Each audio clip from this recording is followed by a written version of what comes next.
afternoon. It's Friday, March 7, 2025. Mental health is real. Seek help and the stigma. Of the news this afternoon. Supreme Court explains restoration of Amehule-led Rivers Assembly. Town planner reacts to flooding along reconstructed RTA road. Groups, lawyers fault Senate suspension of Senator Apoti Uduaghan. Former presidential spokesman Doyin Okube is dead. On the foreign scene, hunger fears rise in Gaza as aid blockade continues. I'm Ifechuku Moyle with the news. Now, a certified true copy of the Supreme Court judgment on the political crisis in Rivers State has shed light on why the Apex Court restored the Martin Amehule-led leadership of the State House of Assembly. In a 62-page judgment, the Apex Court made it clear that there was no evidence to support the claim of defection made against the 27 members of the House of Assembly from the PDP to the APC. In the judgment signed by Justice Emmanuel Agim, the Apex Court said that Governor Siminalayi Fubara, who raised the allegations of defection against the 27 lawmakers on his own volition, withdrew the allegations at the Federal High Court in Abuja. It held that by not supporting the defection claim against the Amehule-led leadership in the eyes of the law, no defection took place, and consequently, the status quo in the House of Assembly must remain. It also said that the Constitution did not support the position of Governor Siminalayi Fubara to recognize only 4 members as the authentic House of Assembly.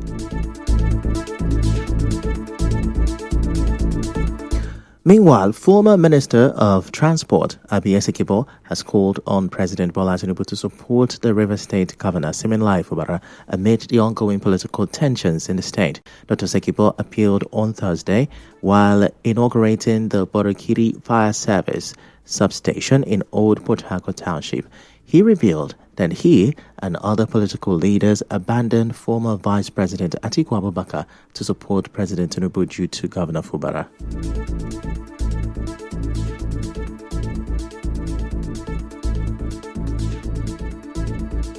That the place to be is to be with our president. And Mr. President will stand with you. He didn't try to create problem for the federal government. Mr. President, support this governor. This governor is your ally. Support this governor. That is the right place to be. Standing by and working with Governor Sim Fubara is the right thing to do. And I urge you, Mr. President, to stand with Sim Fubara.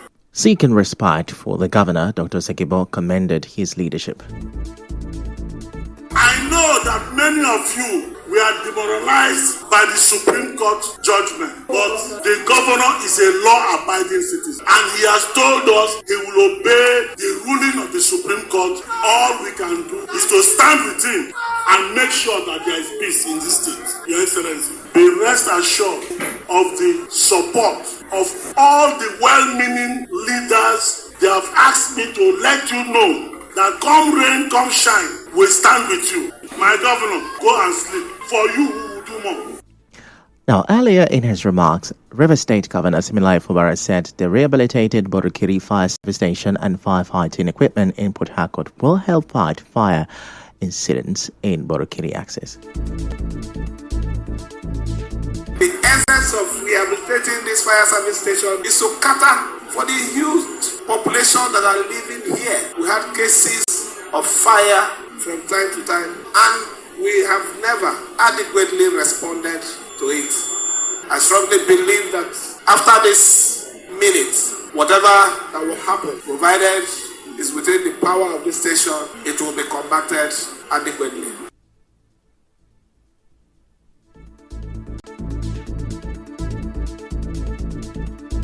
In another development, a town planner, Soporuchi Njoko, says the only way to solve the drainage problem around NTA Apara Link Road is for the government to create alternative route for flooding.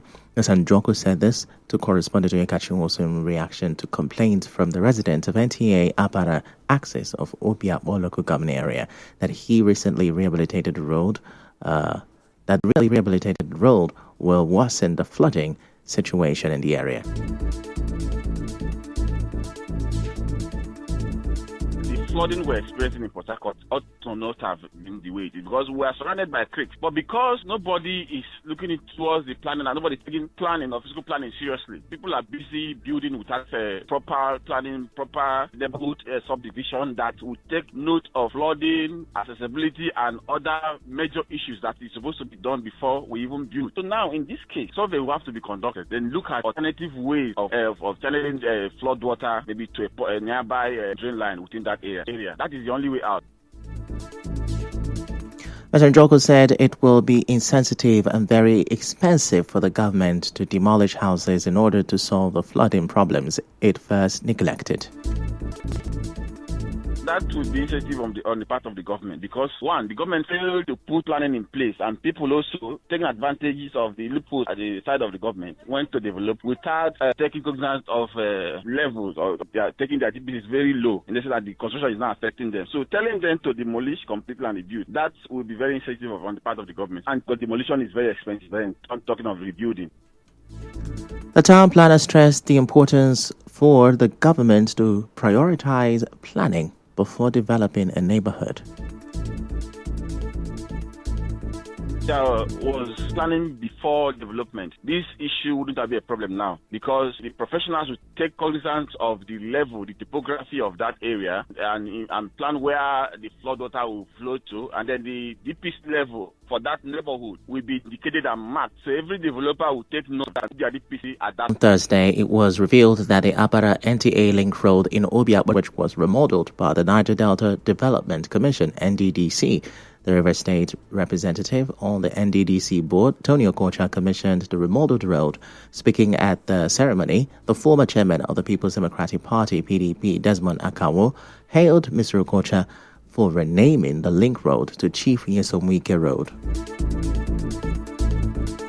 Today we can drive through this road, business can work again. And I must commend you for renaming this road after our leader, a man who stands for democracy, a man today who has to be one of the best cities in Africa today, a man who transformed River State, a man who is still piloting the affairs of our people, that democracy must stand. After him, Nyesom Wike. It is completely in place, and I can agree with you that this is a better name to name a place that has changed from one situation to what we have today.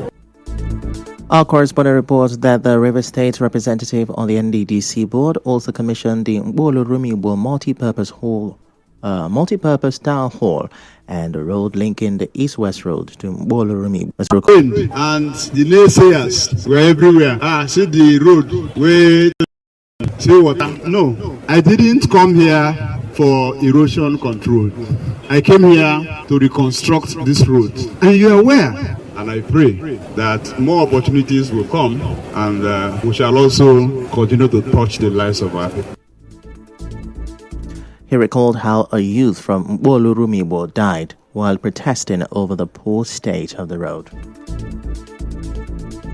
At the point, my community boys, under the auspices of Mbolo Rumibo youth, came out here to demonstrate, to ask government to come to their aid. Unfortunately, it was misguided. Instead of staying on the road, they went to the east-west road and blocked the east-west road. A detachment of police, fully armed, accosted them here. You know, some of these our policemen are trigger happy. So they opened fire. And sadly, a stray bullet hit one of the boys and he immediately died. Meanwhile, some residents of the area say they are worried that the flooding on the streets around the Apara Link Road persists because the contractors raised the road higher than the adjoining street roads. They did not touch the gutter. All the water that comes throughout this wall used to go that to when heavy rainfall, we used to bail water out. They should come back and widen this gutter. It's too small. That's why we used to get flood. Therefore, just first do the gutter before they need the road. So the road will expand. When rain fall, the flood is there too much. Cover everywhere for junction. One lane, the gutter do okay. That lane, it no remove. Also, shop owners on the Mbolo Rumibo Road expressed worry that the old drainage systems were not widened and properly channeled during the road construction. If they do the gutter, we benefit more. It will give us more joy in our business. This place is no go area. Before the road, you cannot drive here. If to say they expand the road or do the tunnel, because there is a big tunnel there, water will be flowing in well. But each time, any small rain of 5 or 20 minutes, we make the whole place flooded. And two, people will not pass on motor. Nobody will pass. Business will keep standing till the rain dries off. The road was wide before. After everything, one side of gutter big, one small, and the road now they enter 2 cars. To come, group lawyers fault Senate suspension of Senator Akpoti Uduaghan. Stay with us. Admission, admission, admission. The principal, Reverend Father Magnus Anyanugu, and the school management of Stella Maris College, Port Harcourt, call for admission for the 2025-2026 academic session. First entrance examinations. The date, Saturday, 8 March.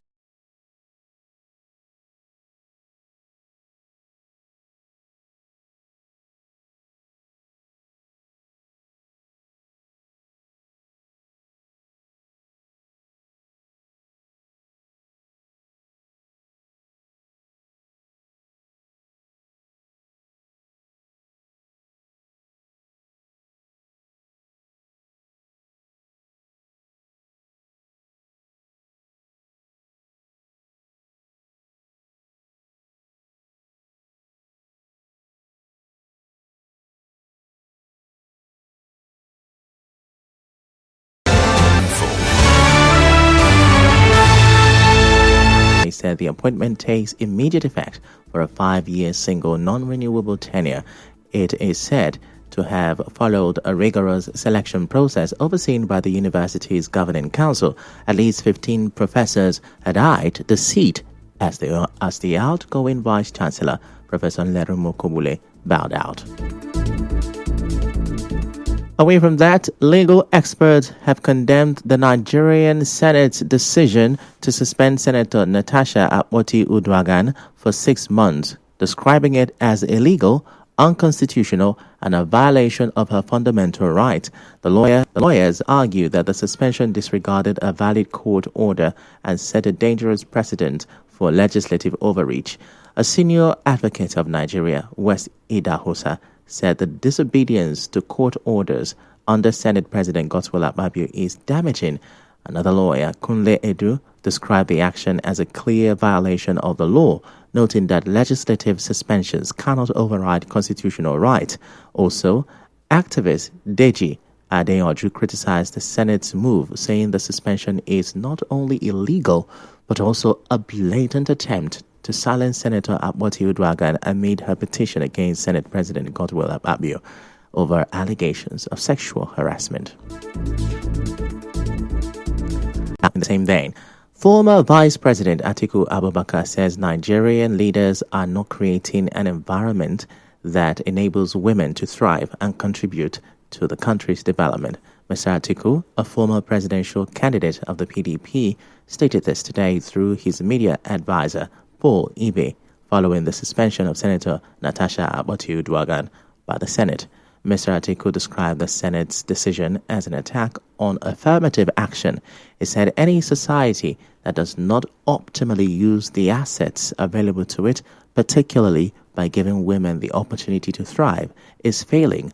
On his part, PDP Deputy National Youth Leader Timothy Osadolo criticized Senator Akpabio for not stepping down to allow an independent investigation into the sexual harassment allegations against him. Now, in the meantime, Senator Natasha Akpoti Uduaghan has described a 6-month suspension from the Senate as unjust. In a Facebook post on Thursday, Senator Akpoti Uduaghan said her colleagues' actions do not diminish her legitimacy as a senator. Elsewhere, a Lagos State High Court sitting in the Tafawa Balewa Square on the island has reserved judgment in the case of the Bus Rapid Transport BRT driver Andrew Omini-Koron, who is standing trial for the alleged rape and murder of his passenger Bamise Ayowola. Now, Justice Sherifat Sonaike fixed May 2 to deliver judgment after the adoption of the final written addresses of both the defense and prosecuting counsel. The defendant, 47-year-old Andrew Nice Omikoro, was arraigned in March 2022 on a 5-count charge of alleged rape, conspiracy, felony, sexual assault, and murder preferred against him by the Lagos State government. The prosecution told the court that Mr. Omikoro had sexual intercourse with Ms. Ayawola without her consent and killed her at about 7 p.m. between Lekki Aja Expressway and Carter Bridge on February 26, 2022. In other news, a former presidential aide, Doyi Okube, is dead. He was 72 years old. Family sources confirmed his death to newsmen today. The late Okube died early this morning. He hailed from Ogun State. In his tribute to the late Okube, the Ogun State Governor, Dapo Abiodun, described the medical doctor's death as a personal loss. In business, the Nigeria Sanctions Committee, NSC, has designated controversial Biafra agitator Simon Ekpa and 16 entities as alleged terrorism financiers in the country. The committee announced the decision at the end of a meeting held in Abuja on Thursday. The committee is the national body responsible for the implementation of the United Nations Security Council resolutions on targeted financial sanctions. The committee, chaired by the Attorney General of the Federation, AGF Lateef Fagbemi, is expected to trace and freeze the financial flows of terrorist organizations. In a statement released after the meeting, the committee disclosed the identities of 17 individuals and entities, along with their bank details, who will be included in the Nigeria sanctions list. It said all financial institutions are required to immediately identify and freeze, without prior notice, all funds, assets, and any other economic resources belonging to the designated persons and entities in their possession, and report the same to the Secretariat.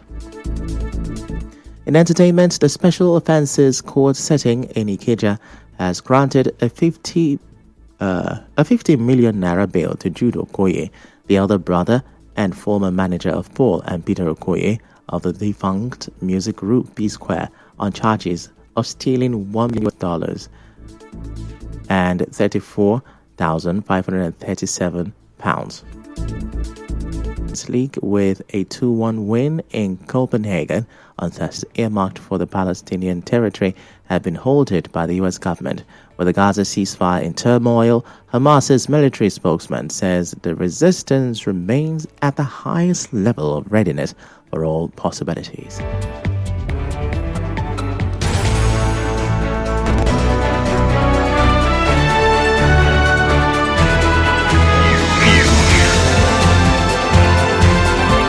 This is the news on 92.3 Nigeria Info.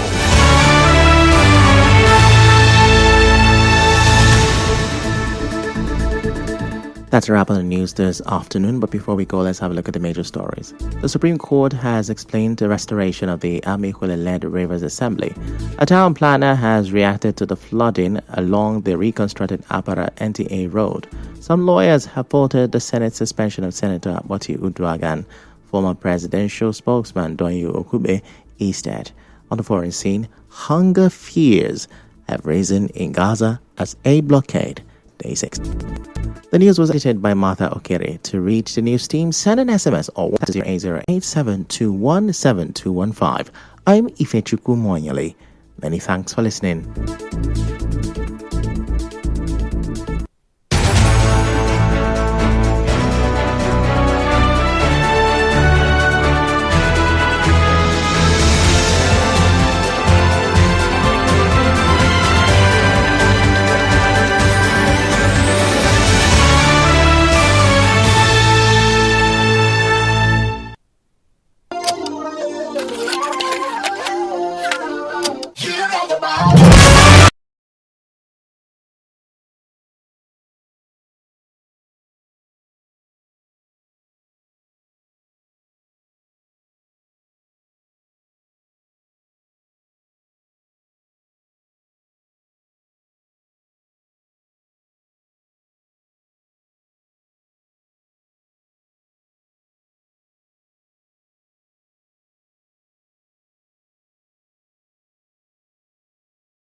let's talk about cab drivers. Not generally now. We'll be looking at a particular group. The supposed to be coordinated group of cab drivers that we all know as the e-hailing cab drivers. So the e-hailing service or e-hailing is a service that allows users to order transportation, of course,